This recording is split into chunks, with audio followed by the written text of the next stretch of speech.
गुरु जी तुम ना भूलियो, चाहे लाख लोग मिल जाएं, हमसे तुमको बहुत है, तुमसे हमको नहीं। तुमरे विसारे क्या बने, मैं किसकी शरण में जाऊं। शिव विरंच मुनि नारदा, तिनके हृदय बिना समाऊं। बंदी छोड़ दयाल जी, तुम तक हमारी दौड़। जैसे कागज हाज का, सोजत और न ठोरे। बंदे तू कर बंदगी, बंदे तू कर बंदगी, जय चावे दीदार। अवसर मानुष जन्म का, भाई मिले न बारंबार।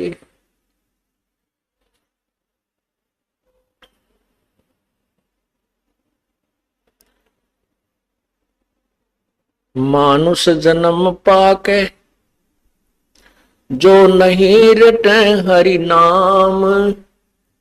भाई जैसे कुआ जल बिना फिर, वो बनवाया क्या काम।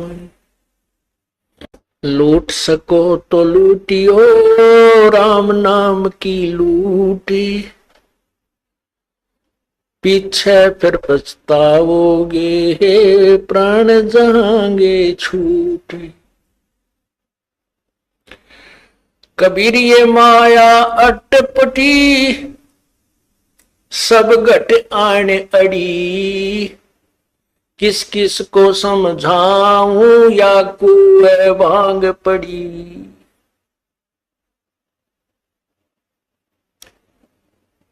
राम नाम कड़वा लागे, ये मीठे लागे दाम। दुविधा में दोनों गए, भाई माया मिली ना राम। पुण्यात्माओं, इस कालबली ने हमारे साथ पग पग पर धोखा किया है, और ये कालबली का एजेंट ये मन है। ये मन इस प्राणी को अच्छे काम की तरफ नहीं लगने देता, और जो इसके भविष्य में यानी आत्म कल्याण का जो मार्ग है, उसमें तो ये विशेषकर ही नहीं लगने देता। जिस कारण से इसका स्वार्थ है कि ये जो भी भक्त है, मनुष्य ये प्राणी है, जब इनको मनुष्य शरीर प्राप्त होता है, ये पूर्ण परमात्मा से परिचित ना हो जाएं और उसके ज्ञान को ये समझ ना लें, जिस कारण से ये तेरे जाल से निकल जाएंगे और तेरा ये संसार उजड़ जाएगा। क्योंकि काल भगवान को 1,00,000 मानव शरीरधारी प्राणियों के सूक्ष्म शरीर में पूरे जीवन में जो वासना वो इकट्ठी करते हैं, उसको तपस्या पर भून कर, उनको तल कर, वो वासना निकाल कर अपना आहार करता है, आनंद मनाता है। या किसी का बेटा मरता है, किसी की बेटी मरती है, किसी के माता पिता मर जाते हैं, किसी के रिश्तेदारों की मृत्यु होती है, और वो आनंद मनाता है। इसलिए ये काल भगवान इस जीव को अच्छे रास्ते पर नहीं लगने देता। अब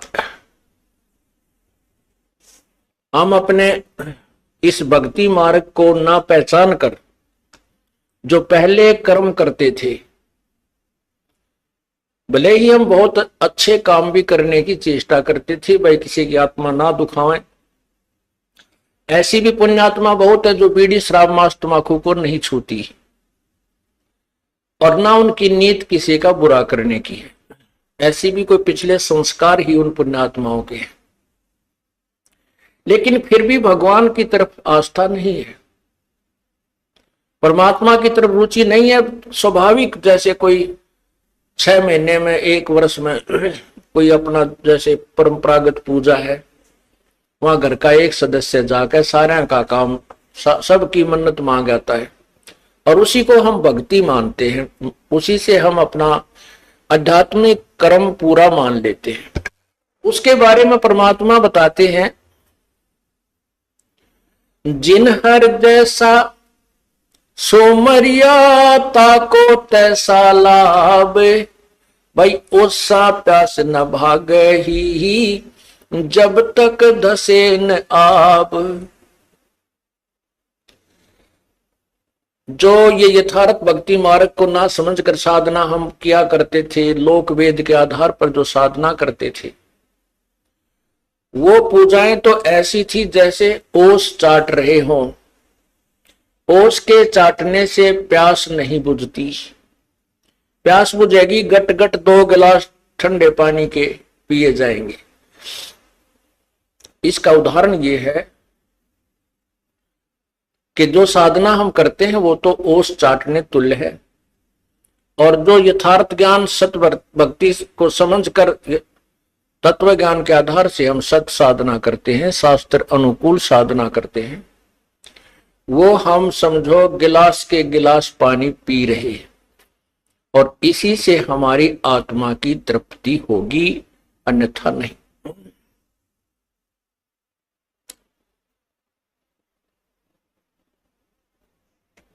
परमात्मा बताते हैं, तत्व ज्ञान के अभाव से मानव समाज परमात्मा से दूर होता जा रहा है और विकारों के बहुत निकट पहुंच चुका है, और पूरे मानव समाज में, पूरे विश्व में आग लगी हुई है। केवल माया ही उद्देश्य रह गया है, ना लज्जा रही, ना कोई किसी का जो है आपसी मेल जोल की परवाह रही, बड़े छोटे की कान नहीं रही, क्योंकि हम तत्व ज्ञान से दूर हो गए। भाई बहन का प्यार नहीं, केवल माया ही प्रथम दिखाई देती है। रिश्तेदारी भी स्वार्थ से ही है। तो परमात्मा ये समझाना चाहते हैं कि ये माया बड़ी अटपटी, सब घट आन अड़ी, और किस किस ने समझाऊं, या तो कुआं बांग पड़ी।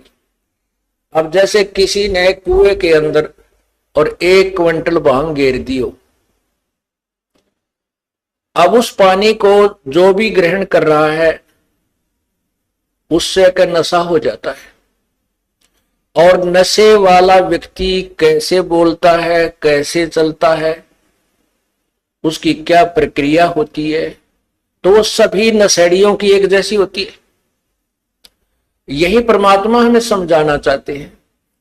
अब हम किसी से कहते हैं, आप भी कहते हो कि परमात्मा के चरणों में चलो, भगवान का नाम लो, परमात्मा के निकट पहुंचो, भक्ति करो, ये मनुष्य जीवन बर्बाद हो जाएगा।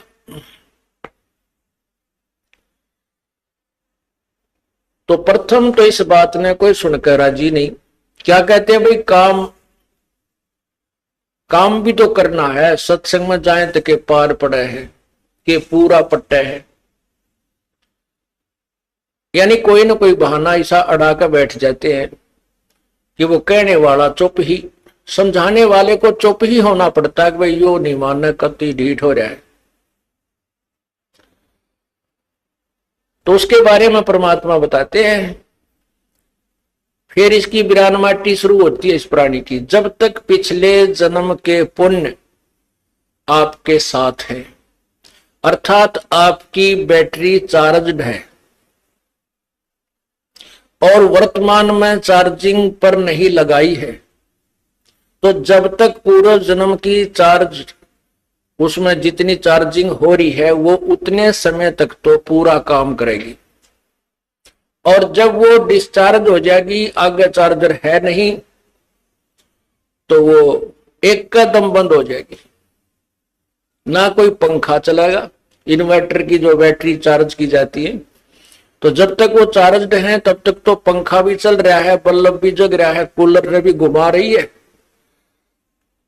और भविष्य में वो चार्ज नहीं की गई तो एक कदम बंद हो जाएगी, ना पंखा चलेगा और ना कोई उजाला रहेगा। परमात्मा क्या बताते हैं कि जो पुण्यात्माएं ये कहते हैं कि हम न शराब पीते हैं, ना हम किसी का बुरा करते हैं, ना हम बीड़ी तंबाकू प्रयोग करते हैं, तो हमें नाम लेने की क्या आवश्यकता है? हमने तो नाम ले ही रखा है, हम तो भगवान के वैसे ही निकट हैं। पुण्यात्माओं, यही ज्ञान सत्संग में समझाया जाता है जो हमें नहीं है। जो हमें ज्ञान नहीं है वो परमात्मा की वाणी से ही तुलना की जाती है, और परमात्मा की वाणी को हमें अंतिम मानना होगा, क्योंकि उसके वचन में कमी नहीं है। यह तो हमारी अज्ञान सोच है कि हम इस पर कितना तोल सकते हैं। हमारा जो मेजरमेंट टेप है वो ISI मार्क नहीं है, वो छोटी बड़ी है, तो हम उसी से नापते रहते हैं। तो वो मेजरमेंट, वो नाप तोल ठीक नहीं।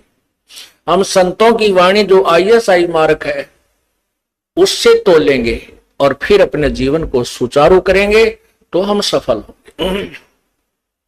तो उनके लिए बताया जाता है कि ठीक है, बहुत अच्छी बात है, ये तो मानुष जीवन का प्रथम कर्तव्य है, किसी का बुरा नहीं करे, सोचे भी नहीं। और बीड़ी शराब मांस तंबाकू तो ये तो मनुष्य आहार है ही नहीं। मनुष्यों में भी जो बद्ध व्यक्ति होते थे, जो गांव से निकाल दिए जाते थे, जंगलों में रहा रहने लग जाते थे, वो राक्षस वो प्रयोग क्या करते थे।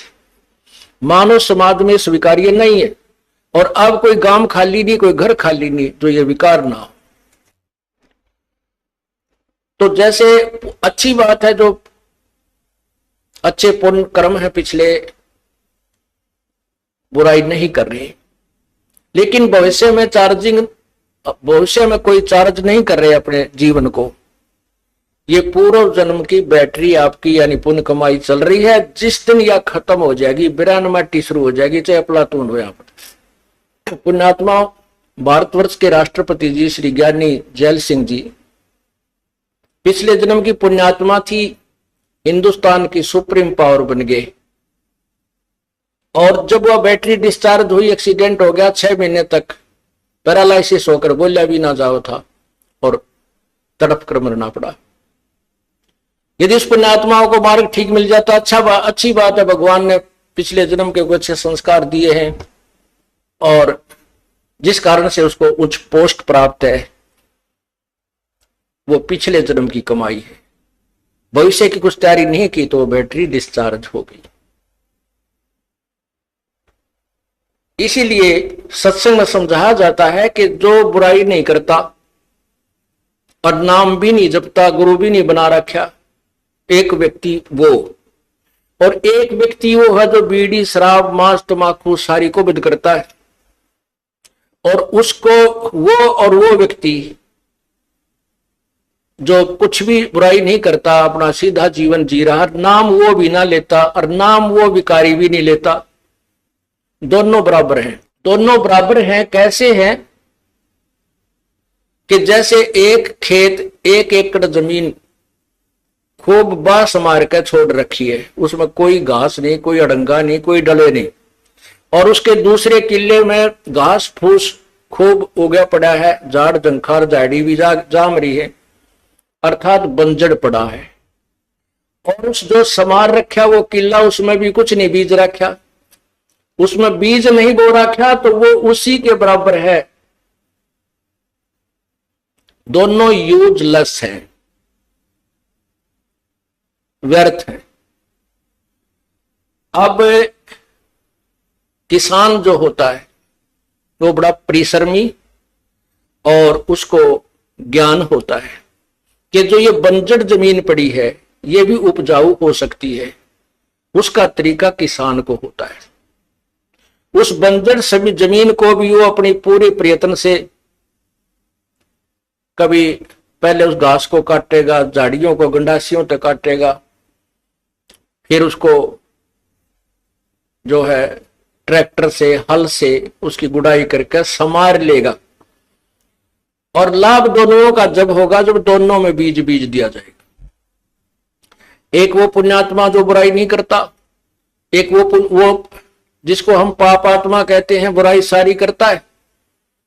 जब वो सत्संग में आ जाते हैं तो वो संत रूपी जो किसान होता है वो दोनों को ही यूटिलाइज कर लेता है, दोनों को ही प्रयोग करता है, दोनों को सफल कर लेता है। ठीक है, जो पुण्यात्मा बुराई, शराब, बीड़ी, शराब, मांस, तंबाकू नहीं प्रयोग करती तो वो तो समरा खेत है, उसमें तो बीज जब वहां शेष है। और जो सब बुराइयां करते हैं, डाकैते ही मारते थे, वो भी संतों के सत्संग ने सुनकर उनकी भी वह खेत समर गया और बीज बीज दिया। और बंजर जमीन घनी गजब की उग्या करे, बहुत जबरदस्त उपजाऊ होती है। पुराने इतिहास देख लो, जितने भी ज्यादा बद व्यक्ति थे, जब उनको सच्चा ज्ञान मिला उन्हें उस साइड में भी इतना डूंडा ठा दिया और आज सुप्रसिद्ध है। तो पुण्यात्माओं, ये तो मानुष जीवन समारे पार पड़ेगी, चाहे इस जन्म में या फिर कभी सूत बैठे कुत्ते गधे सुअर की जूनी भोग कर फिर मनुष्य जन्म में, यो काम तो करें पार पड़ेगी। अब आपको मनुष्य जीवन भी है और सत्संग सुनने को भी मिल रहा है। अब भी आप सफल नहीं होगे तो तुम्हारे जैसे निर्भाग नहीं, और आप जैसे भागवान भी नहीं, क्योंकि आपको परमात्मा ने मनुष्य जीवन दिया और ये तत्व ज्ञान आपके कानों तक पहुंचा दिया और आपकी रुचि बनी। और अब कभी रह गए फिर कितना ठिकाना धरती पर नहीं आपको। तो परमात्मा क्या बताते हैं, जो सत्संग नहीं सुनते, सत्संग में नहीं आते, उस मानव समाज को केवल वही ज्ञान है जो वो आपस में परस्पर डिस्कस करते रहते हैं। उससे बाहर की कोई बात उनको ध्यान में लाने की चेष्टा करता तो उनको स्वीकार्य नहीं होती, तुरंत रिजेक्ट कर देते। सत्संग में तो पाखंडी लोग जाते हैं, सत्संग में तो ऐसे व्यक्ति जाते हैं और वो सारी बुराई करें, किसी की बहन बेटी तक तो छोड़ने को ना, पड़ोसी का धन लूट ले, वो भी सत्संग में आने वालों को बुरा बताते हैं। ये उनको सत्संग में ना आने के कारण ऐसी धारणा बन जाती है। तो परमात्मा कहते हैं, राम नाम कड़ुआ लगे, राम नाम कड़ुआ लगे, ये मीठे लगे दाम, दुविधा में दोनों गए, भाई माया मिली ना राम। एक समय की बात है, जब हम इस मार्ग पर लगे ही लगे थे और विशेषकर ऐसी घटनाओं को ऊपर विशेष दृष्टि जाती थी, आत्मा में ठेस पहुंचती थी। एक बहुत बड़ा पैसे वाला व्यक्ति था, सुनार का काम किया करता। उसके 2 बच्चे थे, एक लड़का एक लड़की, और 2 वो पति पत्नी। लड़की का ब्याह करना था, लड़की का, और उसके पास इतना पैसा था गिनती नहीं। लड़की का ब्याह करना था, लड़की ये हिसार के आसपास के यही का रहने वाला था, और लड़की की शादी राजस्थान में एक अच्छे सेठ यानी बड़े सुनार के, वो भी बड़ा पैसे वाला था, वहां करनी थी। तो लड़की के कपड़े, जेवरात और वहां जो दहेज में देने की वस्तु जो देनी थी वो खरीदने के लिए दिल्ली जा रहे थे। और आसी और महम के बीच में एक ट्रक के नीचे एक्सीडेंट हो गया, दोनों अब आमने सामने टक्कर होगी, चारों के चारों वहीं मर गए।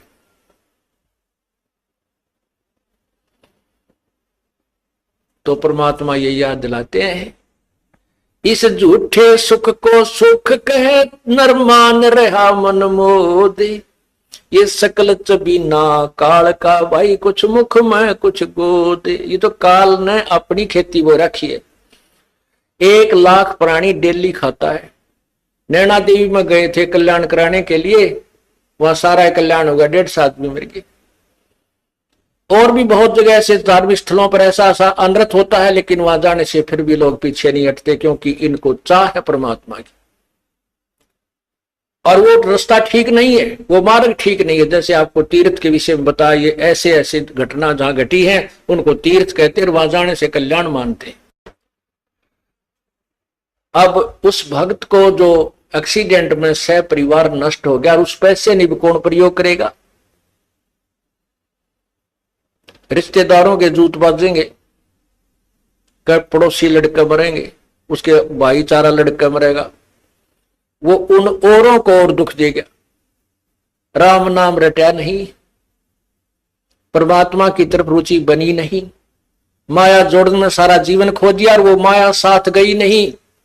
और जो पैसे कमाने में, वो धन कमाने में जो पाप किए थे, वो भगत के साथ गए, वो उसके साथ गए। गधा बनेगा, कुत्ता बनेगा, सुअर बनेगा, बिरान माटी होगी, वो अभी शेष रहते। तो पुण्यात्माओं, ये दिखाई जब देता है जब इस ज्ञान रूपी आंखें बन जाती है। और इस सत्संग के अंदर ये मोतियाबिंद का ऑपरेशन किया जाता है।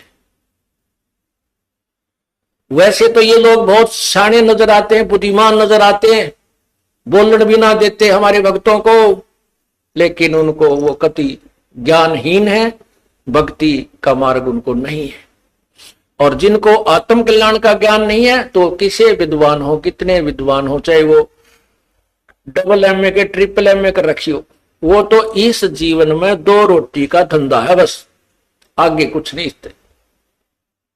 और उस 2 रोटी के धंधे के लिए 16 साल तक लगातार बच्चे को हम फ्री छोड़ देते, तू पढ़ ले बेटा, बेटी पढ़ ले। और राम नाम के लिए हमारे पास 2 घंटे मुश्किल से मिलते हैं, और परमात्मा इतने दयालु हैं, ये फिर भी आपके बच्चे का कल्याण करने की चेष्टा करते हैं। यदि हम इस मार्ग को ढंग से समझेंगे तो ऐसा ही करना पड़ेगा, हमारे को समय भी लगाना पड़ेगा, 2 पैसे पुण्य भी करना पड़ेगा। अब क्या कहते हैं अनजान लोग कि भाई तुम तो तीसरे दिन सत्संग में जाते, ये कि घर बसण के काम है, तुम तो नाश करण पर लाग रहे हो। अरे ये वो व्यक्ति कहते हैं जिनने ज्ञान कति नहीं, और जिनको ज्ञान हो गया वो के मानने उनकी बौड़े, वो उनने बौड़े लागे। एक कोई दिल्ली का रहने वाला व्यक्ति था, लड़का, उसकी पोस्टिंग होगी रूरल एरिया में, देहाती क्षेत्र में। और वो पहले दिन जब उस गांव में जा रहा था जहां उसकी ड्यूटी थी, रास्ते में एक किसान गेहूं बोया था, और उसने गिठड़ी खोल के गेहूं की बारख रखी, 40 किलो पक्के, और उसमें तो एक थैला भर के बैलों के पीछे पीछे एक पाइप में के, और बैलों को जोत रखा हल में, और पीछे पाइप बांध के उसमें के वो गेहूं मिट्टी में मिला रहा। तो वो बाबूजी आके खड़ा हो गया, अक भाई यू आदमी पागल है के सांग है इसका, यो भी इतने बढ़िया गेहूं को, ये खाने की वस्तु गेहूं देख रखे थे उसने, पर ये नहीं मालूम था इसका प्राप्त, इसको बीजने का या ये गेहूं बनते कैसे हैं, इसका प्रोसीजर क्या है। इससे वो कति अनभिज था। उसने गेहूं अपने घर में मोल लाए हुए देख रखे थे कि ये बहुत अच्छी ये रोटी बनती है, गेहूं की रोटी। और बुद्धिमान इतना था कि हमारे देश में खाद्य सामग्री की कमी है, हमने ये करना चाहिए, वो तो वो अपने ज्ञान के आधार पर, अपनी बुद्धि के आधार पर वो वहां खड़ा खड़ा सोच रहा था। अब वो किसान ने गेहूं बोता हुआ जा रहा है, वो थैला खत्म हो गया, दूसरा फिर भर लिया और फिर शुरू हो गया बोना। तब वो व्यक्ति, उस बाबूजी आ रहा था दिल्ली वाला, वो कहने लगा, बैला वाले बात सुनना मेरी। अब हाड़ी ने सोचा को रास्ता पूछता होगा, बताए तुम्हारा नया आदमी दिखा है। उसने हल छोड़ दिया, बैलों को रोक दिया और फ्री कर दिया। अकान जी क्या बात है? ने बोला भाई तू पागल तो नहीं है? वो किसान ने सोचा भाई ऐसा क्या सोच देखा इसने, पागल तो नहीं है। वो बोला जी क्या बात है कि भाई साहब आप इतनी बढ़िया गेहूं को, इतने बढ़िया कणक को और मिट्टी में मिला रहे हो, बर्बाद कर रहे हो। देश में पहले ही खाद्य सामग्री की अभाव है, तो क्यों बर्बाद कर रहा है इसको। तब वो किसान समझ गया यो तो अंदर रहा कि थे, इसने न्यो ही नहीं बेरा उल्लू ने, ये गेहूं बो रहा हूं क्या बर्बाद कर रहा हूं। तब उसने समझाया कि बाबूजी मैं बर्बाद नहीं हो रहा, मैं आबाद हो रहा हूं। आज ये मिट्टी में जो गेहूं में मिला रहा हूं, ये 6 महीने के बाद मुझे आबाद करेंगे। एक गेहूं के, एक बीज के इतने सारे गुच्छे से पौधे उगेंगे और एक एक पौधे में एक बाली आवेगी और एक एक बाली में 40-50 गेहूं इसके अंदर होंगे। तो बाबूजी वो शहरी भक्त ने सोचा क्या भाई तू जादूगर है। अक नहीं, मैं जादूगर नहीं हूं, ये गेहूं पैदा करने का प्रोसीजर ही ऐसा। मैं बोला मैं तो ना मानू। तो उसने कहा आप 2-4 महीने के बाद फिर चक्कर लगाना। वो किसी शहर में नौकरी थी और वो ऐसे गांव में आता जाता था, लेकिन उसका जची नहीं यह बात, क्योंकि उसने ये देखा नहीं था। वो फिर कुछ महीनों के बाद विशेष कर आया, उस आदमी से पूछूं जाके क्या रहा, उसने माटी में गेहूं मिलाए थे।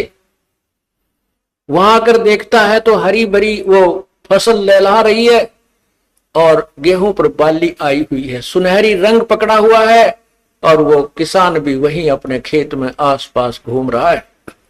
तब उस शहरी बाबूजी से कहा, ने पूछा भाई ये क्या हो गया, ये क्या है। कहने लगा ये वही है जो मैं बनाना चाहता था। अब उसने एक बाल तोड़ी और ऐसे ऐसे करके दिखाई, फूंक मार के देख, एक गेहूं डाला था और ये ऐसी ऐसी इस एक पेड़ में, एक पौधे में, और ये 10-12 बाली आई है। तब उस बाबूजी का पेटा भरा, भाई ठीक, तू तो आदमी शाना लिकड़ा, मैं तो तुझे मूर्ख समझ रहा था। किसान बोला मैं तुझे मूर्ख समझ रहा था। अब यो फैसला तो नहीं हो जब विज्ञान आमने सामने प्रैक्टिकल हो ले। तो ये जो आज आप लोगों को मूर्ख समझते हैं, जो माया के पुजारी, और ये सोचते हैं ना जोड़ जोड़ के बैंक में धरे जाने बढ़ देंगे, बैंक ब्याजते नहीं। एक बालक बीमार हो गया ना, 2.5 लाख में पांडा छूटे। जो भयंकर बीमारियां हो जाती हैं, कि तो गुर्दे खराब, कि तो हार्ट में प्रॉब्लम, या कि तो कैंसर रोग, कि तो एड्स शुरू हो जाती है। पर कहते हैं धर्म तो धस के नहीं, ये धस के तीनों लोग, खैरायत में खैर है भाई कीजिए आत्म पोख।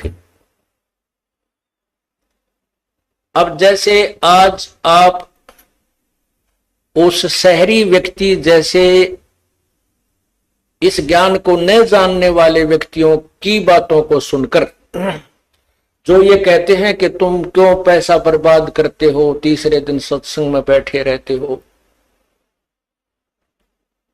तो अब वर्तमान में तो ये पैसा आपका मिट्टी में मिलता नजर आवे, क्यों कुछ तो किराए वाले ले लें रास्ते में, कोई जीपों वाले, कोई बसों वाले, और फिर यहां दान करते हो खुले हाथ। अब तो वर्तमान में तो यू मिट्टी में डाला जा रहा है, और फिर देखना यो खेती, ये जो आपको फल देगा, आपको इतना फल मिल जाएगा कि आप पैया माया धरी नहीं जाएगी कितने ठिकाने से। परमात्मा कहते हैं फिर इस माया को अपनी मत समझना, इसको घनी अच्छी मत समझना, ये तेरे जी का झाड़ बन जाएगी और तुझे मोक्ष मार्ग से रोक लेगी। तो इसलिए परमात्मा कहते हैं साईं इतना दीजिए जिसमें कुटुंब समावे, हम भी भूखे ना रहे अतिथि न भूख हो जाए। इतना मांगियो भगवान से, परमात्मा हाथ भी खुला रहे जा, और घना ना दे दियो कदे मैं इससे मुड़ पड़ो काड़े कोठी कारा फैक्ट्री में लगा रहा हूं और बिरान माटी हो जाए। तो पुण्यात्माओं, परमात्मा ने उदाहरण दिया अपने आप पर। सारी सृष्टि के संचालक उत्तम पुरुष है तो अन्य परमात्मा इति उदाहरते। ये लोक त्रयम्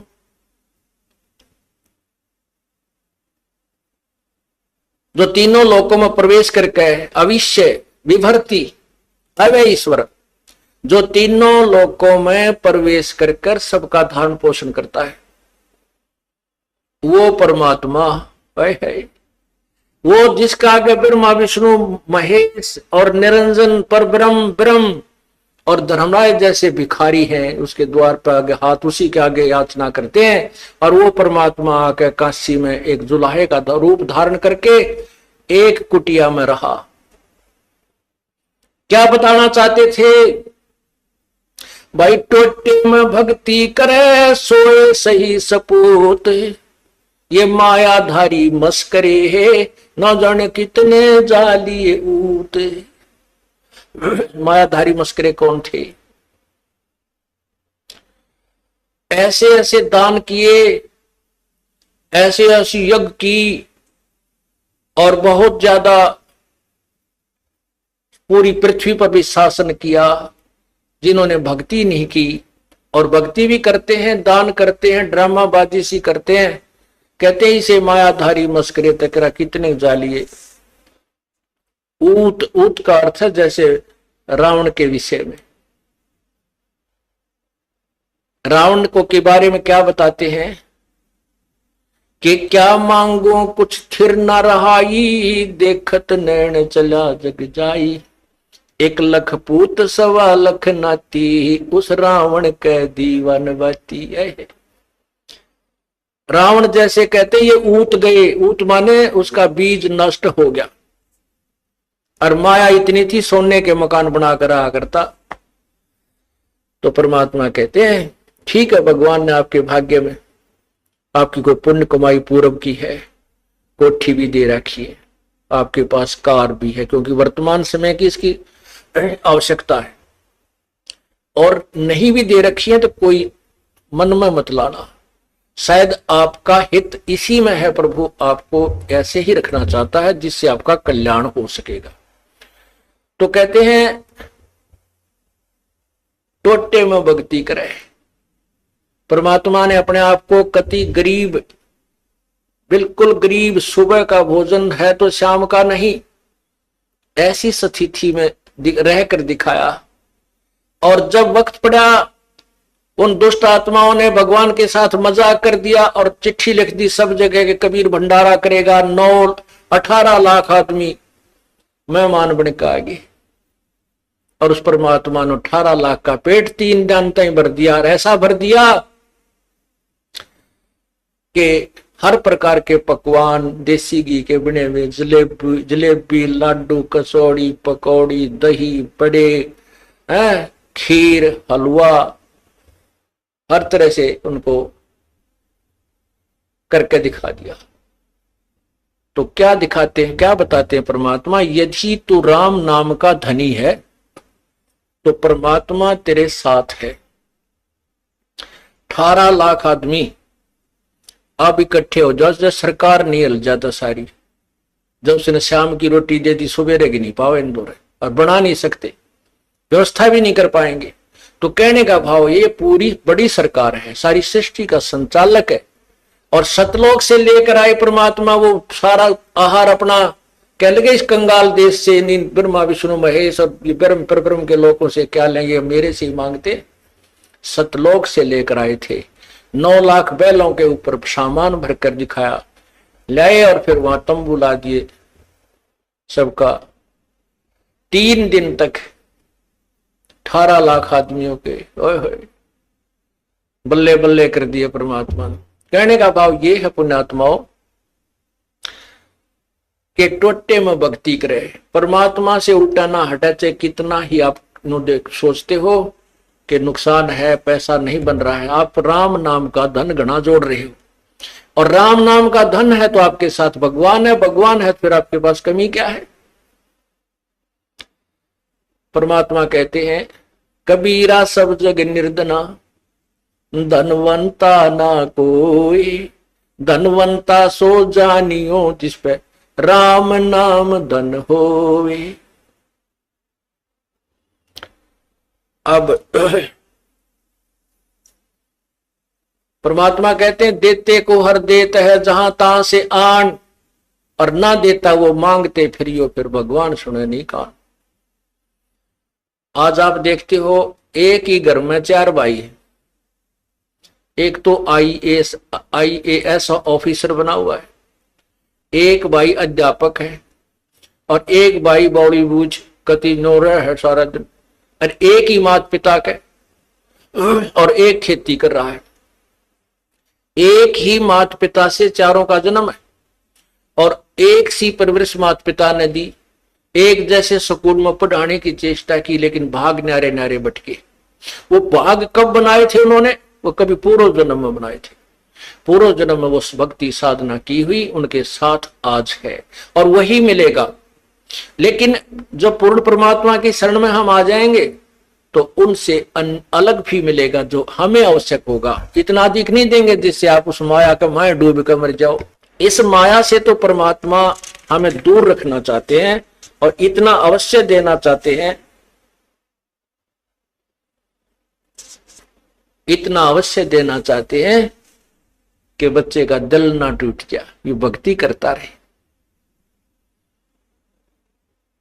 तो क्या बताते हैं? देते को हर देत है जहां तहां से आन, और नहीं दिया जिसने वो मांगते फिरियो फिर परमात्मा सुने नहीं कहा। वो भी व्यक्ति हैं, वो भी मनुष्य हैं जो हाथ फैलाए सारा दिन फिरते हैं, दिए बापूजी दिए बापूजी, कागज चुकते हैं। लेकिन वो अगर राम नाम ले लें, भक्ति करें, तो वो साहूकार है भगवान के दरबार के। उनके सामने यहाँ के टाटा बिरला कुछ नहीं है जो राम नाम के धनी है, ये सत्कर मान लेना। लेकिन इस मार्ग का, इस ज्ञान का हमें पता नहीं है। माया हमने चौक तुरंत दिखाई देती है, उसने कार ले लें, कोठी ले लें, फ्रिज लगा लें, या तो तुरंत लाभ देती है। इसलिए माया को हम ज्यादा महत्व देते हैं और परमात्मा उन्हीं को दे रहे हैं जिन पाछदन भक्ति कर रखी है। वो ले भगवान से ही रहे हैं, ये भूल जाते। यदि उन्होंने दान नहीं किया होता तो वो भी कागज चुगते फिरते, कोई फ्रिज नहीं देता ना वो कार कोठियों में बैठ सकते थे। देते को, लेकिन अब वो नादानी क्या कर रहे हैं, क्योंकि आगे की बैटरी नहीं लगा रहे चार्जिंग पर, वो अपना वो डिस्चार्ज वो खत्म हो जाएंगे, अंत में बर्बाद हो जाएंगी वो बैटरियां, अर्थात वो जीवन नष्ट हो जाएगा। इसलिए परमात्मा बार बार प्रार्थना करते हैं कि संत मिलन को चालियो, दिन में कई कई बारे, आसोज के में जो ये गणा करें उपकार। भाई कई बार ना जा सके तो संत दर्श 2 बखत कर ले, कह कबीर संत दर्श ते यू काल दगा ना दे। 2 बखत भी ना कर सके तो दिन में कर एक बार, कह कबीरता दास का बेड़ा हो जा पार। फिर परमात्मा बताते हैं कि एक बार भी नहीं कर सकता है, दूरी ज्यादा हो जाती है। तो कहते हैं सप्ताह में एक बार अवश्य कोशिश कराने की। सप्ताह में भी नहीं बात बनती है, ज्यादा दूरी है, तो पक्ष यानी 15वें दिन पक्ष अवश्य। उससे भी दूरी है तो फिर 1 महीने में अवश्य दर्शन करने की चेष्टा कर, अवश्य पहुंच। और फिर भी कुछ ज्यादा ही विदेश दूर चला गया है तो 6 महीने तक चूकिए मत। और भी ज्यादा कोई मजबूरी या दूर चला गया है तो 1 वर्ष में संत के दर्शन के लिए अवश्य आइए। और दूर रहते हुए फिर कैसी भावना रखे? लाख कोस जो गुरु बसे और शेष समुद्रा तीर, एक पलक भूले नहीं जो गुण हो शरीर। कहते हैं गुरुजी चाहे लाख कोस की दूरी पर बैठे हैं लेकिन दिल से दूर नहीं होनी चाहिए। तो 1 साल में कोस अवश्य पहुंचना चाहिए। अब यहां भक्तों के शंका आती है कि गुरुजी अब 1.25 वर्ष तक अज्ञात रहे, दर्शन नहीं हो सके, तो क्या हम हमारे ऊपर, क्या हमारा जो नाम तो फिर खंड नहीं हो गया है? ऐसा कुछ नहीं है। ये लीला परमात्मा की है। जैसे कोई एक्सीडेंट हो जाता है और वही उसमें टांग टूट गया, प्लास्टर बांधे रहना पड़ता है और चारपाई पे लेटा पड़ा रहना होता है। लेकिन जब ठीक हो जाए, जब थोड़ा ही पड़ा रहना है, फिर तो काम करे, घूमे, फिर अपने सारे कार्य सुचारू करे। तो ये कोई लीला है परमात्मा की, इनमें ऐसा कोई दोष नहीं आता। क्योंकि आप तो रो रहे थे, आप गुरु जी से दूर नहीं थे, आपकी आत्मा तड़फ रही थी और उन नादान लोगों ने स्वयं भी पाप कमा लिया, जिन्हें हमारा विरोध करके ये ऐसा झूठा केस बनाकर परमात्मा के कुत्तों को सजा, उन्होंने हमारे को प्रताड़नाएं दी है, जेल में डाला। अब मुझे इस बात का डर है कि उन गेला के बनेगी। इतनी आत्मा रुआ रखी है उन्होंने, उनकी हाय पाड़ के दर देगी, उनके मनमाने कई पीढ़ियों तक का नाश कर देगी। हम किसी को दुर्शीष नहीं दे रहे, लेकिन उनके किए हुए कर्मों का प्रतिफल बता रहे हैं। ऐसी बिरान माटी होंगी उन लोगों की, कुत्ते बनेंगे, कीड़े पड़ेंगे, खाज लगा करेगी, टांग टूटेंगी। ये मुख्य दोषी वो लोग हैं जो स्वार्थवश जनता को गुमराह करके और संतों का विरोध कराते हैं। लेकिन दोष उनको भी लगेगा जिन्होंने पाखंडियों की बात बिना देखे सुने मान ली। तो पुण्यात्मा उसमें दोष नहीं था, आपकी तो अधिक कर्म बने हैं, आप हृदय से रोए हो। जैसे धर्मदास जी को परमात्मा ने 6 महीने तक तड़पाया था, उसके अंदर की कसक देखने के लिए और बनाने के लिए, और फिर जब वो परमात्मा मिले तो और अधिक प्रेम से, और प्रेम और बढ़ा हुआ था। तो पुण्यात्मा यही समक्ष प्रत्यक्ष प्रमाण है कि कोई भी बच्चा परमात्मा से दूर नहीं हुआ, आपकी दूनी कसक पड़ी है। तो वही आपने ये ज्ञान समझ लिया कि जैसे बंदी छोड़ दयाल जी तुम लग हमरी दौड़, और जैसे काग जहाज का सूझ और निठर। आप इतना ज्ञान युक्त हो गए हो जैसे समुद्री जहाज के ऊपर शाम के समय कौवा इस दृष्टिकोण से बैठ जाता था, जो 4 बजे से जहाज प्रस्थान होता बंदरगाह से, कि ये खाना खाएंगे और वहां टुकड़े खाऊंगा। तो पूरा बाजार सा लगा हुआ होता है समुद्री जहाज में, सारी व्यवस्था होती है, होटल भी होते हैं, वहां कैंटीन भी बनी होती है, सब तरह की दुकानें होती है, एक शहर सा होता है। पुराने समय की बात है जब ये इंस्ट्रूमेंट नहीं थे जो वर्तमान में है, जो बहुत सेंसिटिव इंस्ट्रूमेंट नहीं थे, उसमें एक वो रखा करते थे दिशा सूचक, और वो दिशा सूचक को भी कोई ऐसी जो चुंबकीय चट्टान होती थी वो डिस्टर्ब कर देती थी, उसकी दिशा को बदल दिया करती थी। तो जब वो उस दिशा सूचक को चेक करने के लिए ये ठीक काम कर रहा है या नहीं, हम अपनी सही दिशा में जा रहे हैं या नहीं, उसके लिए वो क्या तरीका अपनाते थे उसकी जांच का, कि जो कौवे ऊपर बैठे होते थे उनको डड़ा मारते थे, पत्थर उनको जहाज से विवश कर देते थे उड़ने के लिए, तो वो कौवा वहां से उड़कर चल पड़ता। और कौवे में परमात्मा ने एक विशेष ऐसी वो दे रखी है, उसके अंदर ऐसा इंस्ट्रूमेंट ला रखा है कि वो उस दिशा को नहीं भूलता जिस दिशा से वो चला था। वो ये ख्याल रखता है कि मान ले ये मुझे यहां से धक्के मारेंगे तो मैं फिर उस दिशा में अपने घर की तरफ चल पड़ूंगा। वो आंखें रात्रि में भी उसी चिंता में उस दिशा को भूलता नहीं। और रात्रि के समय वो जहाज निकल जाता 200 किलोमीटर, और वहां जब वो 200 किलोमीटर जहाज चला जाता तो वहां जल ही जल नजर आता था, कोई आसपास कोई शहर या किनारा दिखाई नहीं देता। तो वो काग उड़ता वहां से, वो कौवा उड़कर चल पड़ता है अपनी उसी दिशा में जिस दिशा से वो जहाज चला था। अब कौवा तो उड़ रहा है, तो वो जहाज वाले अपने दिशा सूचक को चेक कर लेते थे, ये सही है, अब सही दिशा में चल रही या नहीं। उधर से वो कौवा जाता है 10 किलोमीटर 20 किलोमीटर, फिर आगे देखा कि तो बैठने जगह कोई नहीं, वो फिर मुड़कर देखता है कि उसको वो जहाज ही दिखाई देता अपने प्राण बचाने के लिए। वापस आकर के उस जहाज पर ही विश्राम पाता है। तो पुण्यात्माओं, जब आप इस ज्ञान से पूर्ण परिचित हो जाओगे, उस समय आपको इस सतलोक आश्रम, क्रोथा और बरवाला और इस दास के अतिरिक्त और कबीर परमात्मा के अतिरिक्त तुम्हें कोई स्थान दिखाई नहीं देगा। सब डूबने का होगा, पैर रखते ही डूबने का होगा, क्योंकि चाहे कितने प्यारे और कितने ही नेक भाई बहन रिश्तेदार हैं, वो तो इसी समय में हमारे साथ रहेंगे। आगे ना जाने अपने संस्कार वो कहाँ जाएंगे, वो हम कहाँ जाएंगे, ना जाने कि तो पशु बनेगा, कोई पक्षी बनेगा, कोई जानवर बनेगा। हो सकता है किसी पुण्यात्मा को मनुष्य विशेष रह रहा, वो भी मिल सकता है।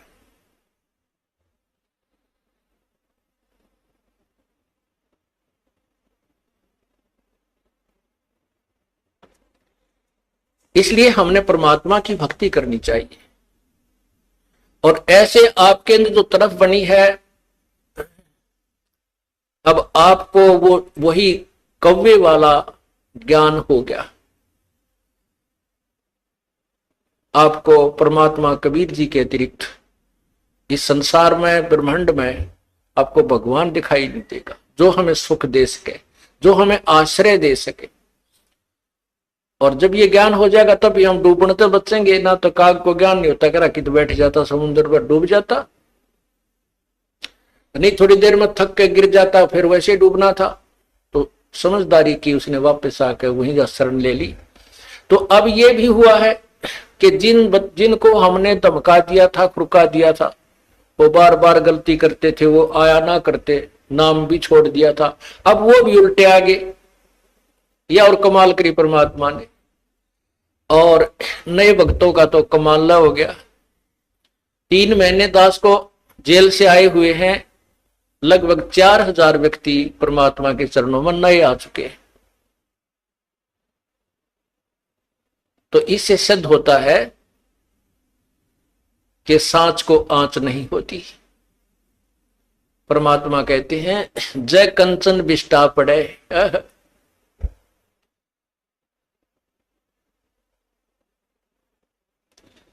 तो घटे नता का मोल।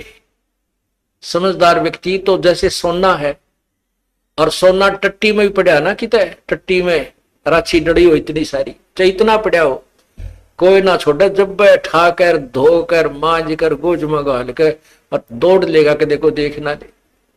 तो ऐसे ही जब हमें परख हो जाएगी, लोगों ने अब इस दास के ऊपर, सोने के ऊपर टट्टी डाल दी, और हमारे बच्चों ने वो टट्टी ना दिखी, सोना दिखा।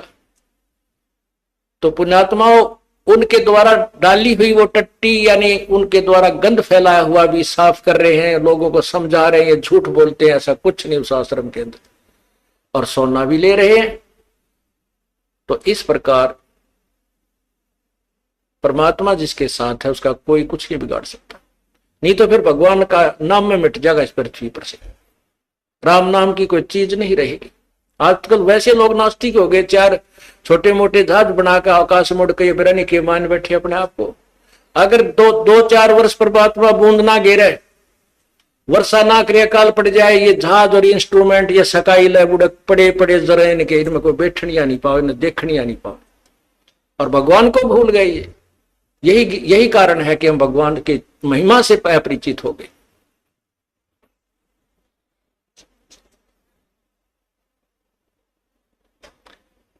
अब प्रसंग चला था, सतगुरु के दरबार में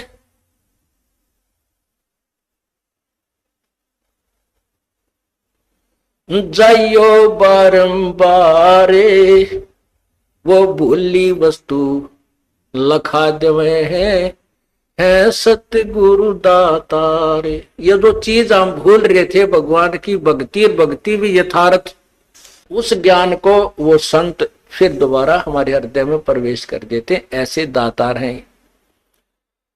अब पुण्यात्माओं, ठीक है, जो हमसे परिचित नहीं है वो तो लोगों की दंत कथा सुनकर कुछ भी कहते रहे, सुन और कुछ भी कह सकते हैं, क्योंकि जनता का तो काम में यो है। जो भगवान से दूर है वो लोग तय जिसी सुनेंगे आगे वैसी ही कहना शुरू कर देते हैं। इस दास ने 17 फरवरी 1988 में परमात्मा की शरण मिली थी और उस दिन के बाद 6 वर्ष 1994 तक दास ने जेई की पद पर सर्विस की। काम करते, अपनी ड्यूटी करते करते भी हम भक्ति करते हैं। हमारा रूल यही है, काम भी करो भगवान ना भूलो, बुराई छोड़ दो। लेकिन 1994 में परमात्मा ने आदेश दे दिए गुरु महाराज ने कि तू इस काम ने संभाल। अब गुरु की आज्ञा का अवहेलन करना भगत का काम नहीं होता। जो गुरु वचन पर डट गए कट गए फंद 84 के, भाई जो गुरु वचन पर डट गए कट गए फंद 84 के। और उन्होंने अचानक मुझे बुलाकर पास बैठा लिया, कहने लगे आज से तू नाम दिया करेगा और जितने भी वर्तमान संगत थी सबको कह दिया और सबको बता देना कि जो इसको गुरु नहीं मानेगा और मेरा कुछ नहीं होगा। मेरे पसीने आ गए कि मैं तो 2 कौड़ी का जीव, एक मजदूर आदमी, और परमात्मा ये इतना बड़ी जो है ना, इतना बड़ा जिम्मेवारी का काम। और उनके पुराने पुराने भक्त निरे थे, लाल कपड़े पहन कर बाबा जी भी बन रहे थे, उनके साथ रहा करते। उनको सबको निकाल दिया था उनकी त्रुटियां देख जाकर। हमने नहीं पता था कि हो रहा है क्या इनका मालिक का उद्देश्य है। जब वो 104-5 साल की उम्र थी उस महापुरुष की, हमारे पूज्य गुरुदेव की, और कहा मैं तेरे साथ रहूंगा। और तीसरा शब्द एक दिन कहा था कि रामपाल तेरे सब बराबर इस संसार में संत नहीं होगा, पूरे विश्व में तेरे बराबर संत नहीं होगा। अब इस दास का और संत का के मेल था। हम तो भगत थे, दास थे, भगवान की भक्ति करते थे, अपनी नौकरी भी करते थे, बच्चे भी पालते थे। अब कहते हैं साध वचन पलटे नहीं, चाहे पलट जावा ब्रह्मंड, उनका वचन नहीं पलट सकता। उन्हें जो कह दिया सो कह दिया। तो वही ये फल गया। नहीं हमारी तो घर के ना सुने थे, शुरू में अकेला नाम ले रहा था। बालक भी तो बालक छोटे थे, वो तो घर जैसे कहूँ था मान जाते, उनकी माँ नहीं माने, फिर मेरे माता पिता नहीं माने। अगले भाई पुरानी लाग के ऊपर छोड़ना, बड़े साके में पा आया। फिर परमात्मा से अर्ज करी, धीरे धीरे वो समझन लागे। ना सुनते तो भी बोले जानता बावड़े की तरह।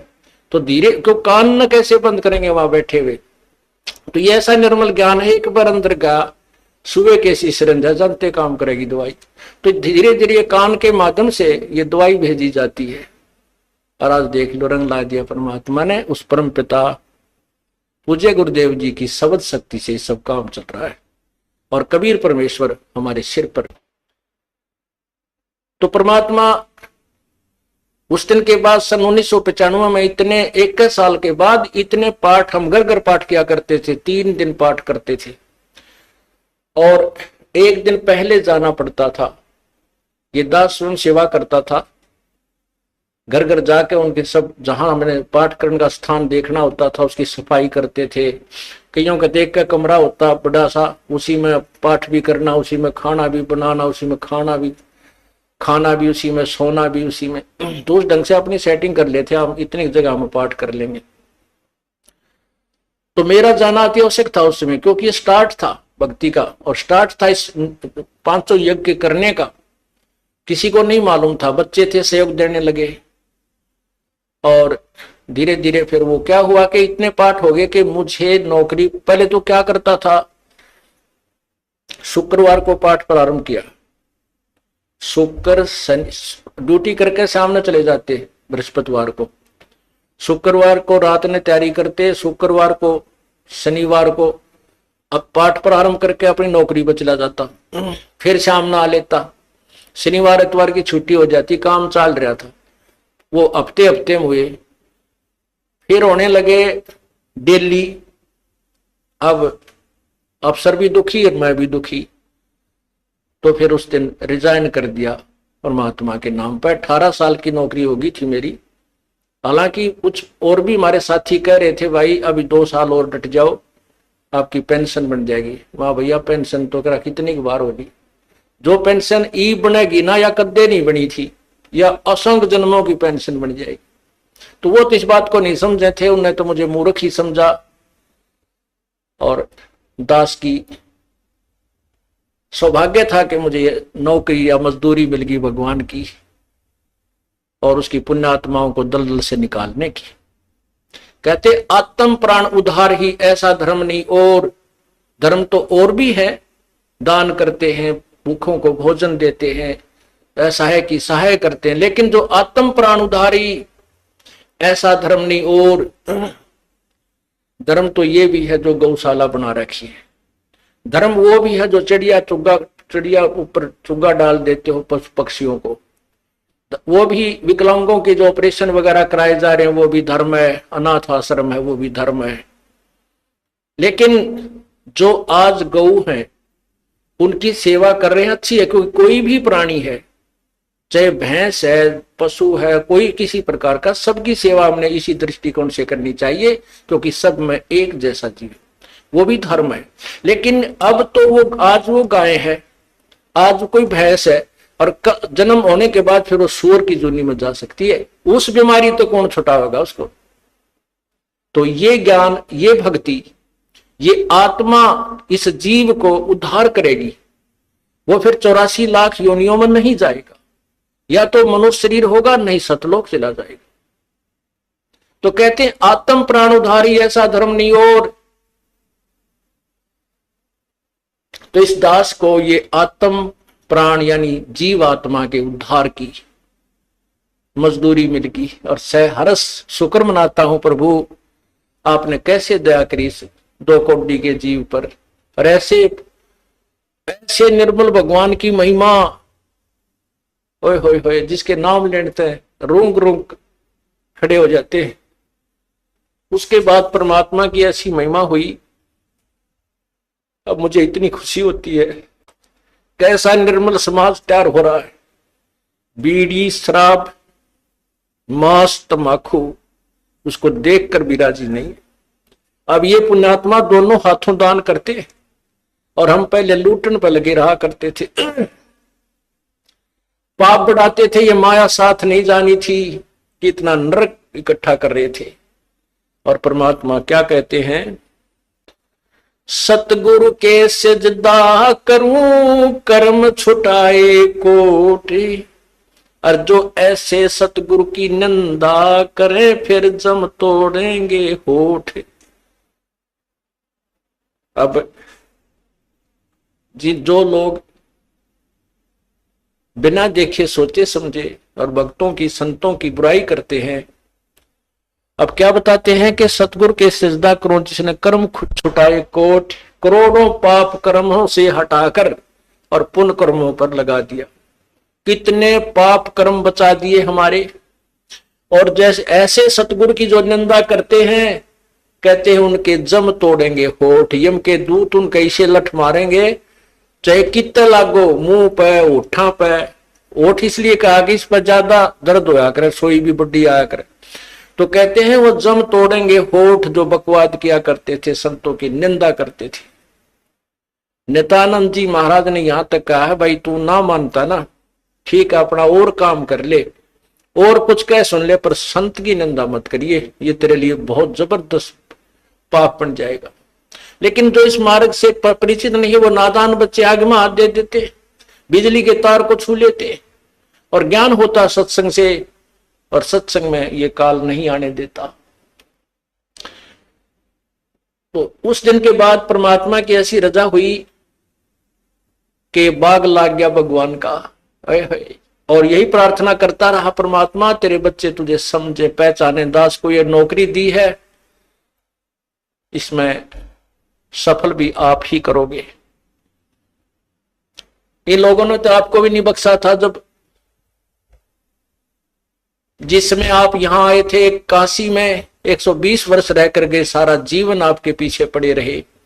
उन दुष्ट आत्मा स्वार्थियों ने अपने स्वार्थ के लिए जनता को सत्य ज्ञान नहीं समझने दिया, और परमात्मा को बहुत यातनाएं दी गई।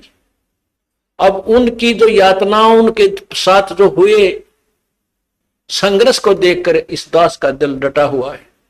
कि हमारे साथ तो अभी कुछ भी ना हुआ है, जो उस परमात्मा के साथ कितना तेल के कढ़ाई में डाल दिए, कितना काट काट के घेर दिए, कितना कुएं में डाल के ऊपर तो डले ठोक दिए, और फिर भी डोके न पाए। वो तो समर्थ थे और जनता कुछ नहीं बिगाड़ सकी और ना ही उनको समझ सकी। समझना चाहिए था, कुछ लोग समझे भी थे, लेकिन बाद में फिर वो ठीक ढंग से ना लगे तो भगवान ने उनको स्वयं ही रिजेक्ट कर दिया था। परमात्मा क्या बताया करते थे, कैसा एथेंटिक उदाहरण दिया करते थे। अपने आत्माओं क्या बताते हैं, भाई सिर साटे की भक्ति है और कछु नहीं बात, सिर के साटे पाइयो अवगत अलख अनाथ। अब शीश कैसे देना है, शीश ये नहीं भाई काट के सिर चढ़ा दे भगवान के चरणों में, ऐसे नहीं। जैसे आपको परसों के सत्संग में सुना था कि गुरुदेव को समर्पण कर दिया जाए। समर्पण का अर्थ यह है कि जो आज्ञा दे वही की जाए, चाहे वो बुरा लग रहा है चाहे अच्छा लग रहा है, उसमें हमारा हित है, अति हित होता है। और संत क्या कहते हैं, भाई बीड़ी शराब मांस तम्बाकू ये मत पीना। संत कहते हैं चोरी जारी नहीं करना, डाके ना डालना, किसी की जेब ना काटना, ये महापाप है तेरे लिए।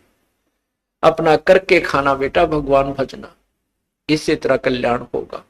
और हम यही वचन नहीं मानेंगे तो फिर यहाँ स्कूल में आने की आवश्यकता क्या, इस विद्यालय में सत्संग में आने की आवश्यकता क्या। हम गलतियां भी गलती पे गलती करते रहे और फिर सत्संग में भी आ रहे हैं, तो वो फेल हो जाएंगे विद्यार्थी, वो पास नहीं हो पाएंगे। और परमात्मा के पाने का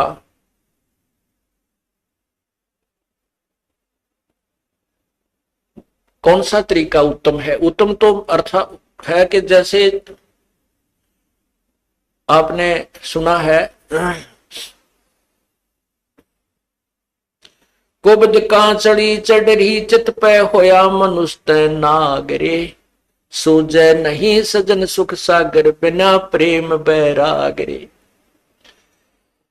या कुबद कांचड़ी चढ़गी चित पे तो हो रहा मनुष्य नागरे, मनुष्य के कर्म है बुरा काम नहीं करना, किसी की बाल बेटी की तरफ बुरी नजर नहीं रखा, किसी की संपत्ति की तरफ बुरी नजर नहीं रखा है, अपने जैसा दुख सभी का माने, किसी पशु का बेमतलब लठ नहीं मार दे, किसी को नाजायज तंग बिल्कुल ही तंग नहीं करना चाहिए। तो ये मनुष्य के कर्म थे, इनको छोड़कर हम अपने स्वार्थवश ना जाने दूसरे को कितना दुखी कर देते हैं, तो वो मनुष्य नहीं रहे, हम सर्प बन गए, दूसरे को विष चढ़ा रहे हैं, कोई ओछी मंदी बाणी कहकर किसी को, किसी की चोरी करके, किसी के ठगी करके, किसी की निंदा चुगली करके, लड़ाई करवा के हम नाग हो गए। और सूझे नहीं सजन बिना प्रेम बैरागरे, वो सुख सागर यानी परमात्मा, सुख सागर माने परमात्मा जो सभी सुख देने वाला है, उसकी प्राप्ति बिना प्रेम और वैराग के नहीं हो सकती। वैराग का अर्थ ये नहीं है घर त्याग का जंगल में जा बैठना, उसके बारे में परमात्मा ने बताए थे, एक नारी त्याग दीनी पांच नारी गैल वे, पाया ना द्वारा मुक्ति का सुखदेव करी बहुशैल वे। सुखदेव ऋषि मां के गर्भ से ही 12 वर्ष का होकर बाहर निकले थे, और उसको गर्भ में इतना ज्ञान था कि मैं अब जंजाल में नहीं फंसूंगा, ना शादी करवाऊंगा, और जंगल में जाकर एकांत में माया के, माता पिता भी माया है, माता पिता भाई बहन यह भी काल की माया है, क्योंकि इस विष्णु जी के गुण मोह के अनुसार हम इनमें फंस जाते हैं, हम नहीं निकल सकते, चाहे तड़कल मर जावा पर नहीं छूट सकते इनसे, फिर ये हमारे साथ ना रहते ना हम इनके साथ रह पाते। तो इस तरह का ज्ञान तो उसको था। उसने मां के पेट से निकलते ही अपनी और नाल को भी कंधे पर डाल ली, और व्यास जी कहते हैं बेटा मुझे दर्शन दे जा, बेटा मुझे दर्शन दे जा। अरे दर्शन तक दे दे, तेरी 12 साल बाट देखी मारा छोरा होगा। तो दूसरी तरफ मुंह किए हुए कहता है कि व्यास जी ना जाने कितनी बार तू मेरा बेटा और मैं तेरा बाप हो लिया, ना मेरा कितनी बार मैं तेरा बेटा तू मेरा बाप हो लिया। ये तो बूंदा जंजाल है, मैं ना देखूं थरे का ना कदे मेरी भी मैं ना फंस जाऊं। फिर उसने शादी नहीं कराई, शादी भी नहीं कराई, और फिर पिछले जन्म की जो बैटरी चार्ज थी, आकाश में भी जाने लगा, उड़ भी जाता था, सारा कुछ करता था, लेकिन तत्व ज्ञान नहीं था। अभिमान जो का तो जब विष्णु भगवान ने ये कहा कि जाओ राजा जनक से उपदेश ले लो, अभिमान हो गया, कट गया। ने बोला राजा जनक गृहस्थी बाई और कैसे शीश निभाऊं जाई। हम सुखदेव बोले ज्ञान विवेका, अपनी तरफ से बड़ी बुद्धि से बात करी, विवेक के साथ क्या कहता है, हमने स्त्री का मुंह भी ना देखा। यानी राजा जनक को वो घटिया मान रहा था अपने से, क्योंकि वो शादीशुदा है। इसके बारे में बताते हैं, 5 एक नारी त्याग दीनी, 5 नारी गैल बे। ये काम क्रोध मोह लोभ अहंकार ये भी तो माया है त्रिगेला, इनको त्याग बेटा। जब जब तू त्यागी बनेगा, केवल एक स्त्री को छोड़कर भाग जाने से तू मोक्ष प्राप्ति नहीं कर सकता। अर्थात परिवार त्यागन मात्र से तेरा कल्याण नहीं है। परिवार में रहे, अपनी भक्ति कर, बच्चों को भी ला लाइन पे। जब पिताजी सत्संग में आता है तो बच्चे तो अपने आप आएंगे, उनका तो और दिल खुलेगा। अब कई बहन ज्यादातर ये परेशानी होती है उनके जीने कि हमारा पति नहीं मानता, बच्चे भी डर छुप कर कभी दाव लगा कर आते हैं, और पिता आ जाते कहना है कि माँ भी गेल हो जाए, तो बच्चे तो अपने आप आ ही जाते हैं। जैसे रंग हम रंगेंगे रंग जाएंगे ये। तो कहते हैं ये वैराग नहीं है, वैराग है, वैराग नाम है त्याग का 5-25 माह, ये सारे शरीर में और इसी में हम रहे, इसका नाम वैराग है। कैसे है कि एक सीप बनती है, सीप में मोती बनता है, एक कीड़ा होता है, सीप एक जीव है। जैसे ये शंख आपने देखे होंगे, ये भी एक जीव से बनता है, ये ऊपर का कवर होता है, उसका शरीर होता है। ऐसी एक सीप होती है और वो खारे समुद्र में रहती है, और खारे समुद्र को वो ग्रहण नहीं करती, उस पानी को ग्रहण नहीं करती मोती बनाने के लिए। आकाश से स्वाति नक्षत्र की बूंद गिरती है और उस समय उसका मुंह खुला हुआ होता है, तो उसके मुंह में वह एक बूंद गिर जाती है, फिर वो मुंह को बंद कर लेती है और उसी समुद्र में गोते लगा रही है। तो इसी प्रकार जो संसार भगवान से दूर है वो खारा समुद्र है, और जो सीप यानी जो भक्त आत्मा परमात्मा का नाम लेकर अपना मुंह बंद कर लेती है, संसार की नहीं सुनती, उसकी बातों को अपने अंदर नहीं जाने देती, तो वो राम नाम का मोती बनाकर परिपक्व कर लेती है। तो यहां बताते हैं कि वैराग नाम है त्याग का। नो त्याग करना, किसी की सुननी है नहीं, कोई क्यों में बांटा, कहें जाओ भाई तुम अपने राज्य हम और भक्ति करे, ये है त्याग वास्तव में। ना किसी का बुरा माने, कोई गलत कर रहा कह ले भाई तेरी इतनी सोच है, और अपने उद्देश्य से दूर ना हो, उसे वंचित ना हो। फिर क्या बताते हैं, परमात्मा के पाने की विधि। जैसे सूरज के आगे बदरा, ऐसे कर्म छयारे, प्रेम की पवन करे चत मंजन, जल के तेज नयारे। ओए होए, अब वही पॉइंट आ जाता है कि सूझे नहीं सजन सुख सागर, बिना प्रेम बैरागरी। जब तक हमारा प्यार हमारे हृदय में रोना अपने भगवान के प्रति नहीं जागता, तब तक हमारे बीच में कोई मैल शेष है।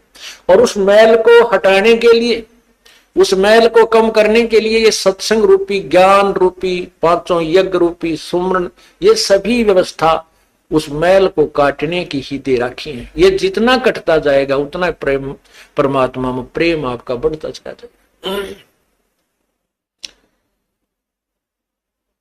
जैसे सूरज के आगे बदरा, ऐसे कर्म छयारे, प्रेम की पवन करे चित मंजन, वो झलके तेज नयारी।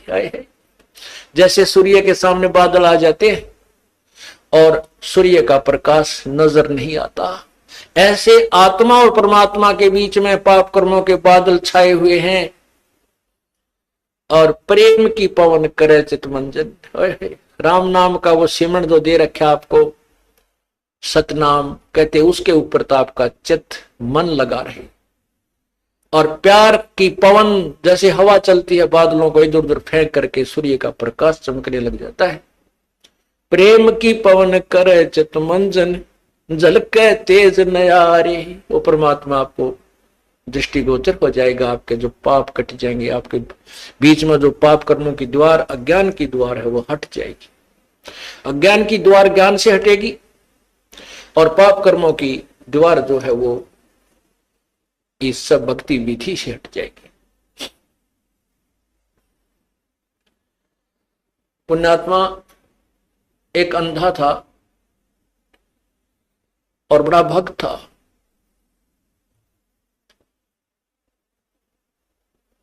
बड़ी साधना करा करता था।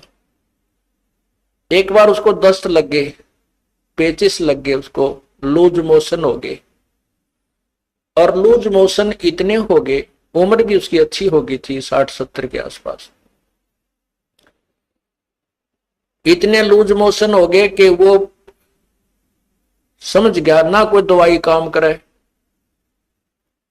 तो उसको पता लग गया कि अब तेरा जाने का टाइम आ गया है, अब नहीं रह पाएगा।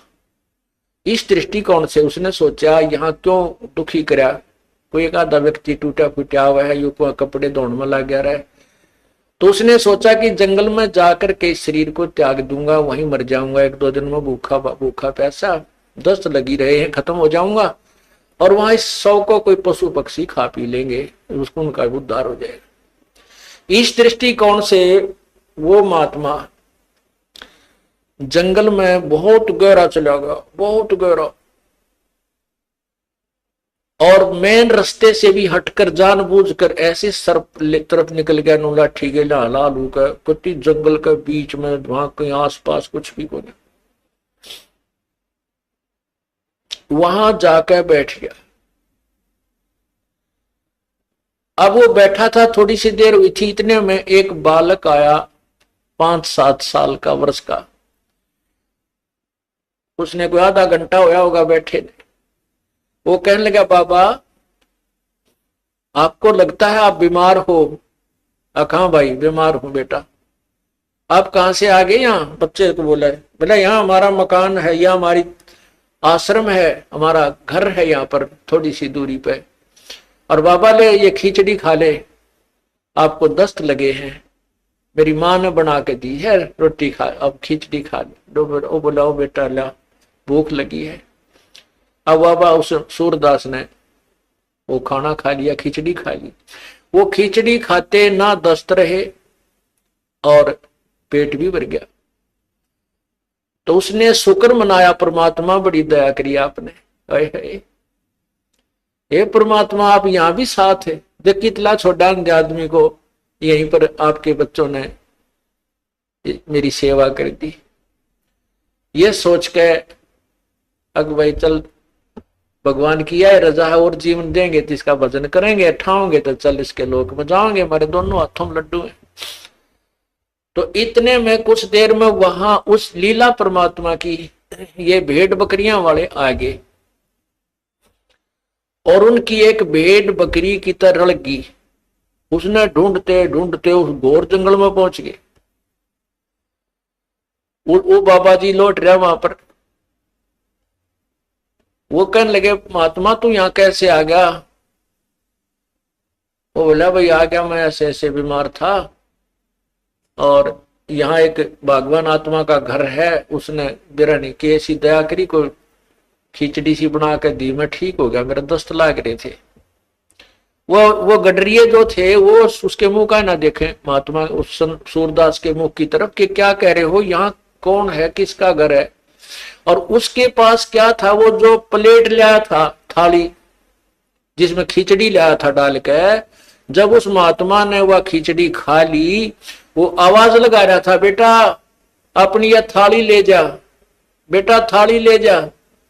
उधर से वो गडरिये आगे, जो वो रट लगा रहा था, तो गडरिये बोले, बाबा किसको आवाज लगा रहा है तू? बोला, भाई यहाँ कोई एक घर है, और उन्होंने ये खिचड़ी बना के भेजी थी, बेटा उनकी थाली, वो बालक था ना ले गया होगा थाली, ये थाली को उनको ले जाएंगे अपनी। वो कहने लगे बाबा जी तू यहाँ कैसे आ गया ऐसे घोर जंगल में, यहाँ ना कोई घर है, यहाँ से 5-7 कोस तक तक कोई गांव भी कोई ना, तू घर की बात करे, यहाँ कोई घर नहीं है, ये थाली कहाँ से आ गई तेरे पास? ने बोला भाई मन ने बेरा है कितना आएगी, जब यार कोई है ही नहीं और कोई घर नहीं तो मौन साध गया। को हे भगवान, हे परमात्मा, आप यहां भी साथ। अब क्या होता है, वो बाबा जी उठकर चल पड़ा। अक भाई चले, जहां ले जाएगा वहीं चलते हैं। अब चलते चलते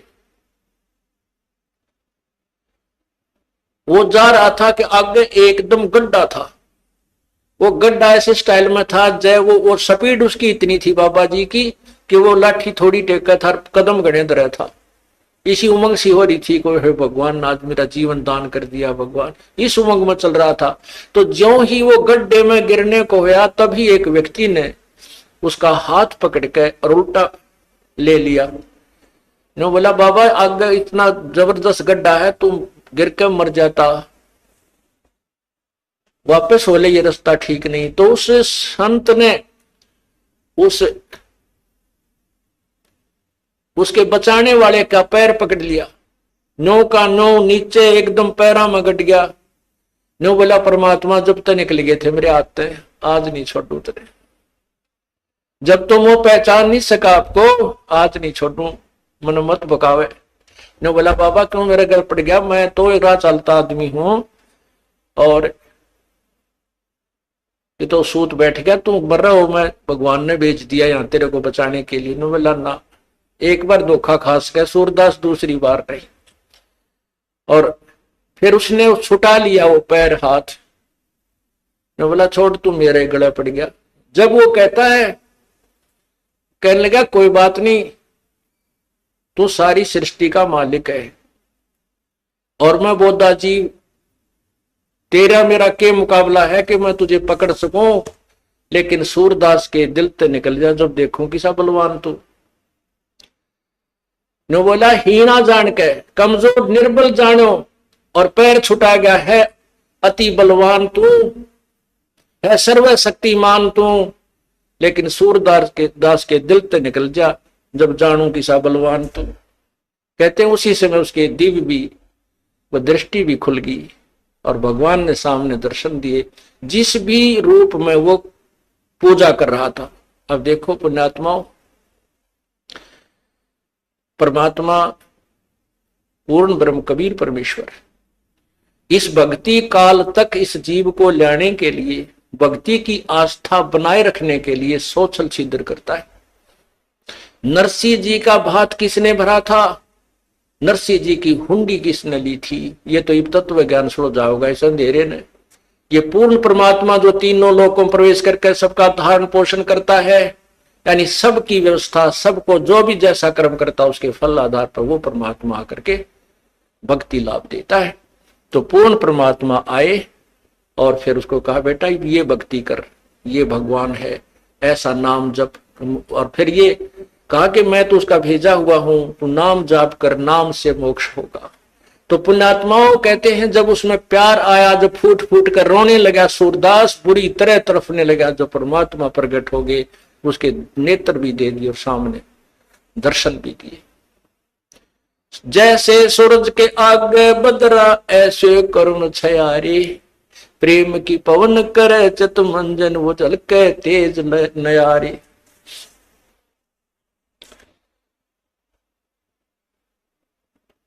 कहते हैं बिना प्रेम पावे नहीं चे करोड़ समाधि ला। और इस प्यार को जागृत करने के लिए, इस प्यार को आप परमात्मा के प्रति बढ़ाने के लिए आपका जो ट्रीटमेंट चल रहा है, ये सारा जो उपचार है परमात्मा में प्यार बढ़ाने का।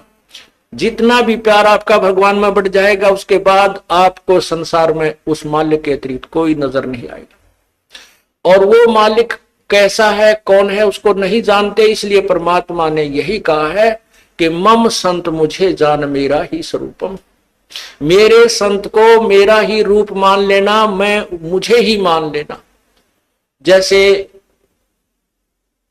गुरु भगवान नहीं है गुरु तो भगवान को मिलाने का, प्राप्त करवाने का एक मीडिया है, लेकिन वो पूर्ण परमात्मा का कृपा पात्र है।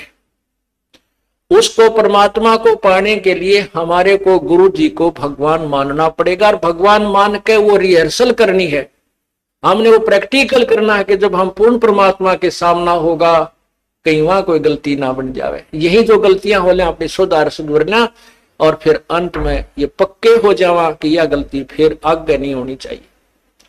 अब जैसे आप शरीर छोड़ोगे, जो भक्ति नहीं कर रहे उनके साथ तो वह बिरान माटी होगी, यम के दूध देखते कालजा पाटेगा उनका, और आपको परमात्मा स्वयं इस दास के रूप में खड़ा पाओगा, क्योंकि आप मुझे पहचानते हो, मेरी शक्ल को पहचानते हो। भगवान आपको वहां मिलेगा और आपको साथ लेकर के ऊपर जाएगा। तो आपको ऐसा लगेगा जैसे सत्संग में जा रहे हैं, वहां पर भी ऐसे ही मेले भरे होंगे, परमात्मा की लीला होगी, और वहां फिर तुम कोई गलती कर दोगे, क्योंकि यहाँ परमात्मा बहुत समय तक आपको फिर रखता है। इस 21वें ब्रह्मांड में एक, यहाँ इस एक ब्रह्मांड में अलग स्थान है परमात्मा, वहां भी आपकी पूरी ट्रेनिंग लेगा, और वहां फिर ऐसे जैसे सत्संग में आते हो, यहाँ भी इधर उधर का कोई गलती कर दोगे तो ये तो एक प्रैक्टिकल हो रहा है, और वहां हो जाएगा ओरिजिनल एग्जाम आपका, तो वहां से फिर पटकने पड़ोगे यहीं पर। उसमें इतना सुख जरूर हो जाएगा कि कई सैकड़ों मनुष्य जन्म में मिल सकते हैं, पार नहीं हो सकते। तो इसलिए यहां जो आप आते हो, तो जब यो दास है आपका, वो परमात्मा ने भेज रखा है, तो उसके लिए कहते हैं मम संत, मेरे संत को मेरा ही स्वरूप मानिए, मम संत मुझे जान मेरा ही स्वरूपम। अब जैसे परमात्मा गुरु के बिना नहीं मिले, और कहते हैं गुरु जी भगवान है, परमात्मा खुद कहते हैं गुरु मानुष कर जानते ते नरकिए अंधे, ओवे दुखी संसार में आगे यम के फंदे। अब गुरु गोविंद कर जानियो, गुरु जी को भगवान मानकर चलियो, और रहियो शब्द समाए, वचन में, वचन के अंदर चलना, उसके आज्ञा का पालन करते रहना।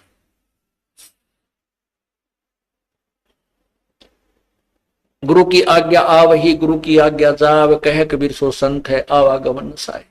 तो यहां हमने जैसे एक मैथमेटिक्स के अंदर गणित में एक प्रश्न आता है ब्याज का, तो उसमें मूलधन निकालना होता है, और मूलधन निकालने के लिए पहले हमने दर कैलकुलेट करनी पड़ती है।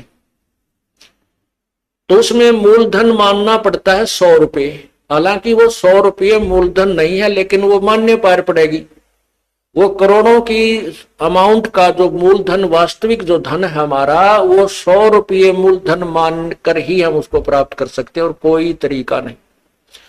तो उसमें मान लीजिए मूलधन 100 रुपये, 100 रुपये मूलधन मानकर फिर हमको उसको ओरिजिनल मूलधन को प्राप्त कर लेंगे जो करोड़ों की संख्या में।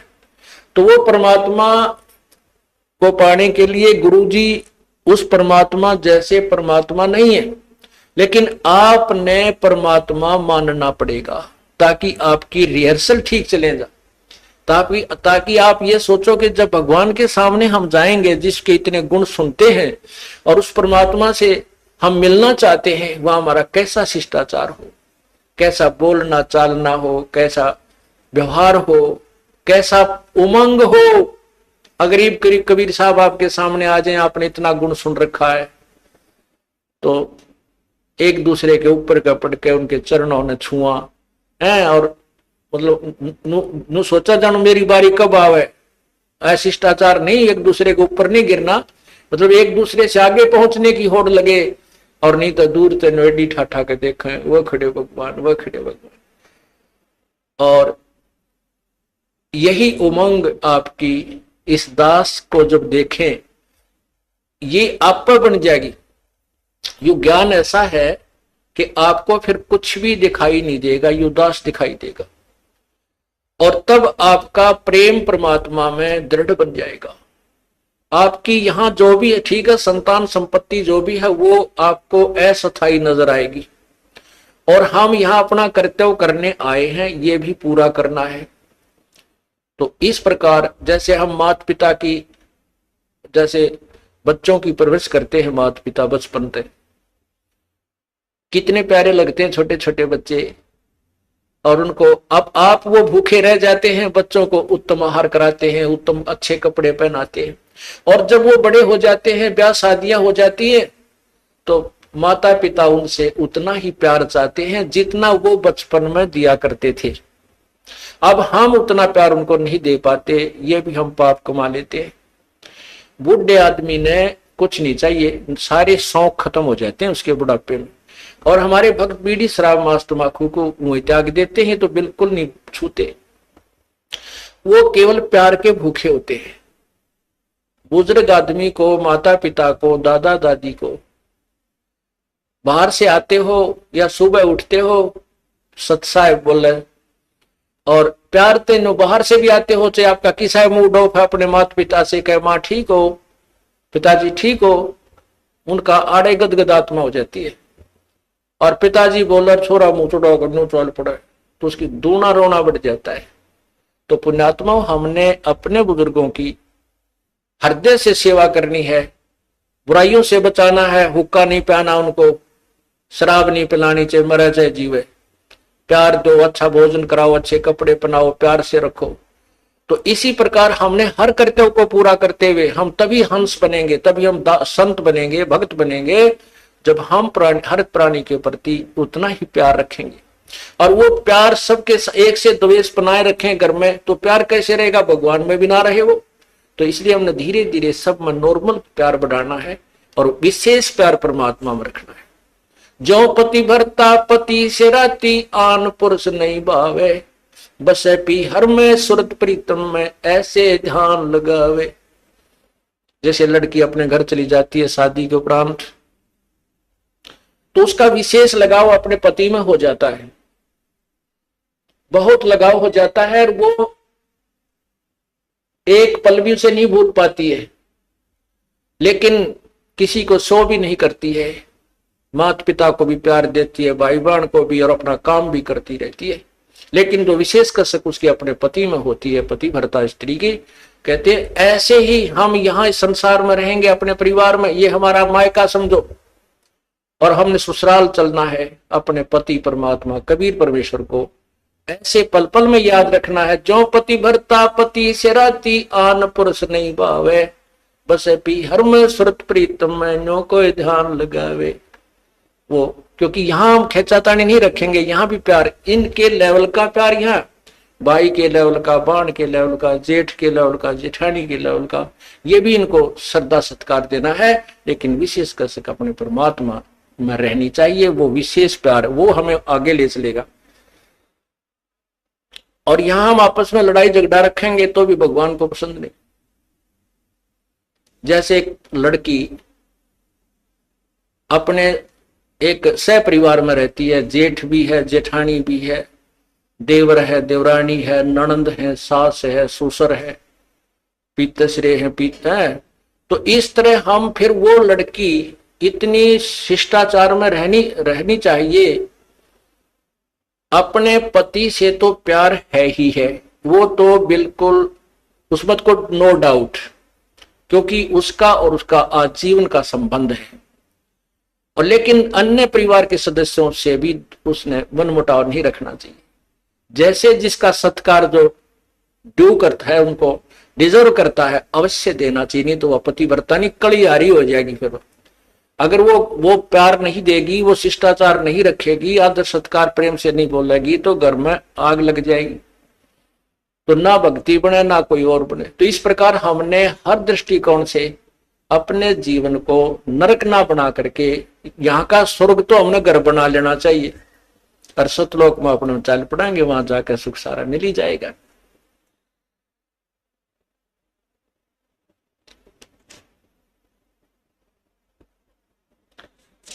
इस प्रकार हमने अपने इस जीवन को सुचारू करना है और परमात्मा प्राप्ति करनी है। सत्संग में आने से बहुत लाभ बताया है। कहते हैं संत मिलन को जाइयो, दिन में कई बार, आसौज के मेह जो ये घना करें उपकार। आसौज का मीह, पहले सिंचाई नहरों से नहीं थी, ना कोई ट्यूबवेल्स थे, परमात्मा पर आश्रित होते थे। तो उसमें आसोज में जो मी बरसता था, वर्षा होती थी, वो पहले वाली फसल को, जो ईबो राखें बाजरे ज्वार ज्यादा बोया करते थे, उसको तो परिपक्व करती थी। और नेक्स्ट, क्योंकि चने ज्यादा बोते थे, और उसके लिए कहते हैं आगे की सिंचाई का भी काम कर जाती थी।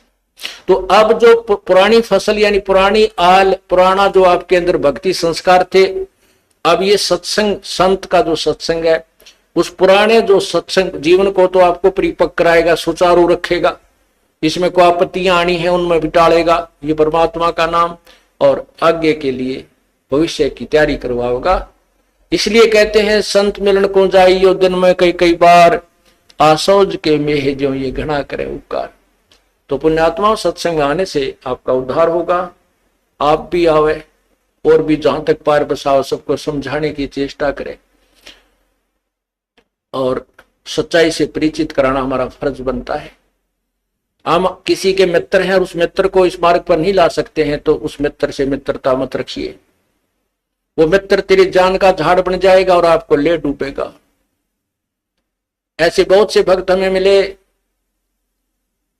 फिर वो आखिर में उन्होंने ये बात स्वीकार करनी पड़ी, या तो मित्र ही भक्त बन गया ना, नहीं, वो मित्रता नहीं रही, औपचारिकता रहेगी, हृदय से मित्रता नहीं रही। अब मित्र तो हमारा एक ही है, कबीर परमात्मा। अगर हम उससे मित्रता करेंगे, तुमेव बंधु च सखा तुमेव, तुमेव माता च पिता तुमेव, तुमेव बंधु च सखा तुमेव, तुमेव विद्या च दृढ़ तुमेव, तुमेव सर्व मम देव देव। तू ही सखा यानी मित्र है, बंधु हमारा भाई बंध, वास्तव में परमात्मा ही हमारे सब नातों में फिट है, बाकी यहाँ के नाते वो अपने स्थान पर। इसलिए परमात्मा की भक्ति करो और सच्चे लगन से और ज्यादा से ज्यादा परमात्मा के चरणों में आया करो। ये 3 दिन की जमानत तो करवाए लिया करो काल पे, परमात्मा पे, और 3 दिन आकर भगवान का ये गुणगान सुन जाया करो। तो किरा क्या जन्मा का घाटा है जिसमें हम जुड़े हुए हैं। अर्ज करा करो भगवान हमें समय दे, हम जा सके अपने परमात्मा की महिमा सुनने के लिए। रोया करो कभी उनके चरणों में पड़ के वहीं पर, तो वो जमानत लेगा तभी आन देंगे आपको, ना काल नहीं छोटा ही। अब इस घाटे में जोड़ रहा है, फिर तेली का बैल बना देगा, गधा बना देगा, फिर वहां नहीं छूटना। तो अब हम प्रयत्न कर सकते हैं, अब हम छोड़ सकते हैं, परमात्मा का सहारा है, हमारे पास ज्ञान है और फिर सच्चा नाम है। आप पूरा प्रयत्न करें। बोलो सतगुरुदेव की जय।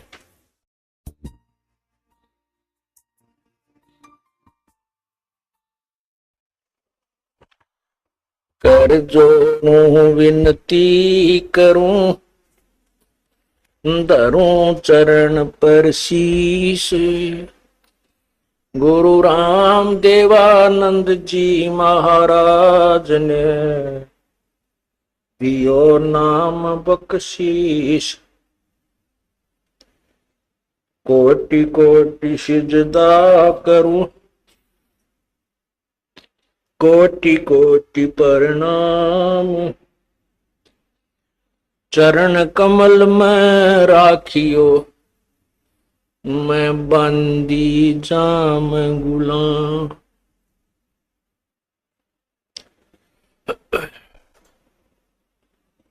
अवगुण किए तो बहुत किए, करत न मनी आरे, बावे बंदा बख्श दियो, बावे गर्दन उतार। अवगुण मेरे बाप जी, बख्शो गरीब नवाज। जो मैं पूत कपूत हूँ, बोहर पिता को लाज। मैं अपराधी जन्म का, नक्सक बड़े विकार, तुम दाता दुखी भंजना, मेरी करो संभार।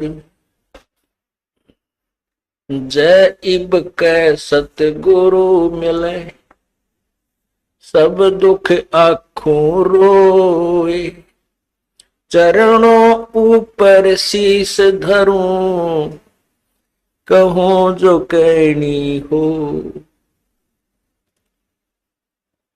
गुरु जी तुम ना भूलियो, चाहे लाख लोग मिल जाएं, हमसे तुमको बहुत है, तुमसे हमको नहीं, तुमरे विसारे क्या बने, मैं किसकी शरण में जाऊं। शिव विरंच मुनि नारदा, तिनके हृदय बिना समाऊं। बंदी छोड़ दयाल जी, तुम तक हमारी दौड़े, जैसे कागज हाज का, सोजत और न ठोरे। बंदे तू कर बंदगी, बंदे तू कर बंदगी, जय चावे दीदारे। अवसर मानुष जन्म का, भाई मिले न बारंबार।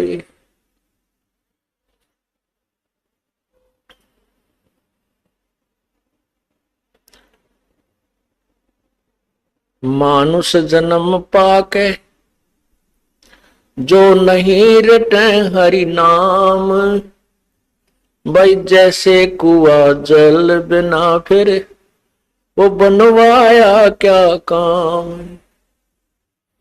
लूट सको तो लूटियो, राम नाम की लूटी, पीछे फिर पछताओगे, हे प्राण जाएंगे छूटे। कबीर ये माया अटपटी, सब घट आने अड़ी, किस किस को समझाऊं, या कुएं भांग पड़ी।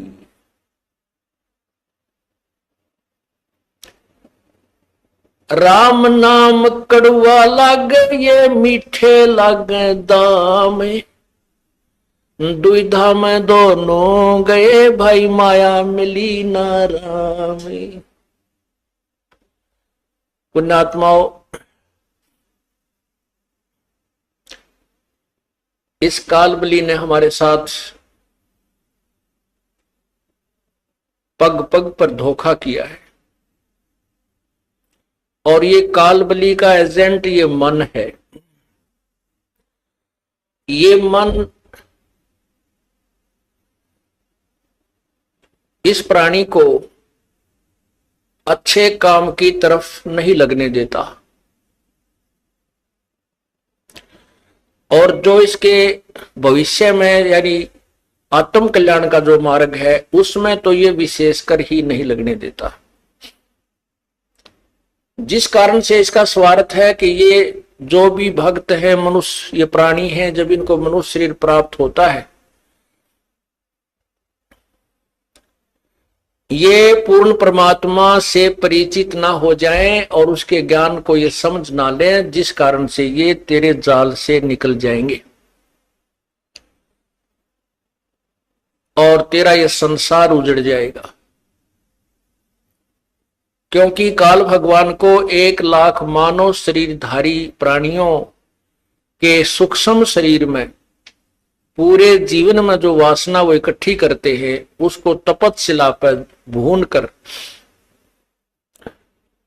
उनको तल कर, वो वासना निकाल कर अपना आहार करता है, आनंद मनाता है। या किसी का बेटा मरता है, किसी की बेटी मरती है, किसी के माता पिता मर जाते हैं, किसी के रिश्तेदारों की मृत्यु होती है, और वो आनंद मनाता है। इसलिए ये काल भगवान इस जीव को अच्छे रास्ते पर नहीं लगने देता। अब हम अपने इस भक्ति मार्ग को ना पहचान कर जो पहले कर्म करते थे, भले ही हम बहुत अच्छे काम भी करने की चेष्टा करते थे, भाई किसी की आत्मा ना दुखावें, ऐसी भी पुण्यात्मा बहुत है जो बीड़ी शराब मांस तंबाकू को नहीं छूती और ना उनकी नीयत किसी का बुरा करने की है। ऐसी भी कोई पिछले संस्कार ही उन पुण्यात्माओं के हैं, लेकिन फिर भी भगवान की तरफ आस्था नहीं है, परमात्मा की तरफ रुचि नहीं है। स्वाभाविक जैसे कोई 6 महीने में 1 वर्ष में कोई अपना जैसे परंपरागत पूजा है, वहां घर का एक सदस्य जाकर सारे का काम सबकी मन्नत मांग आता है और उसी को हम भक्ति मानते हैं, उसी से हम अपना आध्यात्मिक कर्म पूरा मान लेते हैं। उसके बारे में परमात्मा बताते हैं, जिन हृदय सा सोमरिया ताको तैसा लाभ, भाई ओसा प्यास न भागे ही जब तक धसे न आब। जो ये यथार्थ भक्ति मार्ग को ना समझकर साधना हम किया करते थे, लोक वेद के आधार पर जो साधना करते थे, वो पूजाएं तो ऐसी थी जैसे ओस चाट रहे हों। ओस के चाटने से प्यास नहीं बुझती, प्यास बुझेगी गट गट 2 गिलास ठंडे पानी के पिए जाएंगे। इसका उदाहरण ये है कि जो साधना हम करते हैं वो तो ओस चाटने तुल्य है, और जो यथार्थ ज्ञान सत्य भक्ति को समझकर तत्व ज्ञान के आधार से हम सत्य